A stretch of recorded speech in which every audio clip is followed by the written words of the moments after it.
শারদীয় দুর্গাপূজা ঘনিয়ে আসছে। টেকেরহাটের বিভিন্ন মন্দিরে চলছে শেষ মুহূর্তের প্রস্তুতি।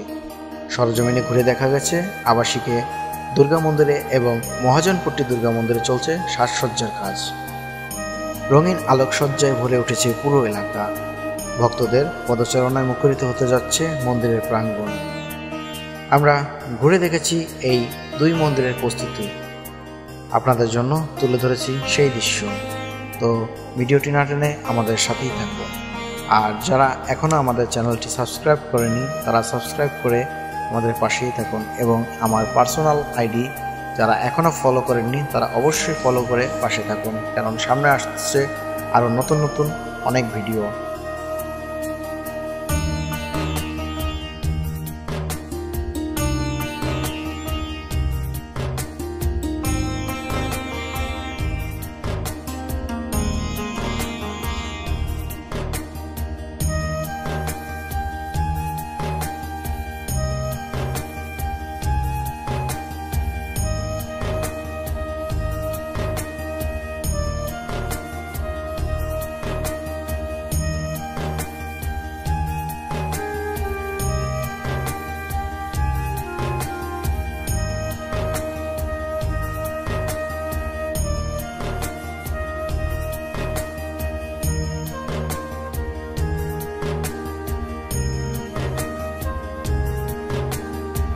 দর্শক, আমরা এখন আছি টেকেরহাট আবাসিক এলাকা দুর্গা মন্দিরে।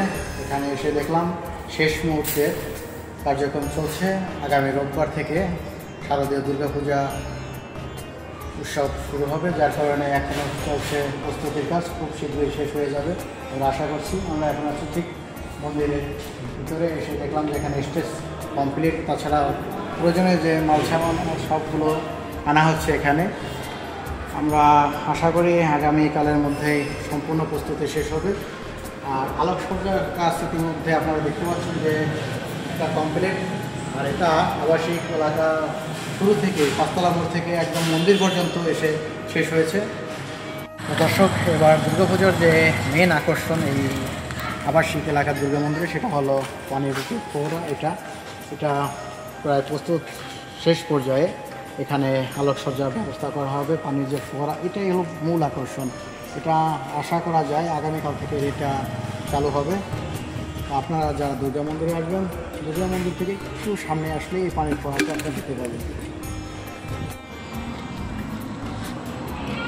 দর্শক, আমরা এই মুহূর্তে অবস্থান করছি টেকেরহাট দুর্গা মন্দিরের ঠিক পিছনে গেটে। আপনারা দেখতে পাচ্ছেন যে কী পরিমাণ আলোকসজ্জা করা হয়েছে এই মণ্ডপে। তো গত বছরের তুলনায় এবার আমরা দেখছি যে অনেকটাই বেশি। গত বছর তুলনামূলকভাবে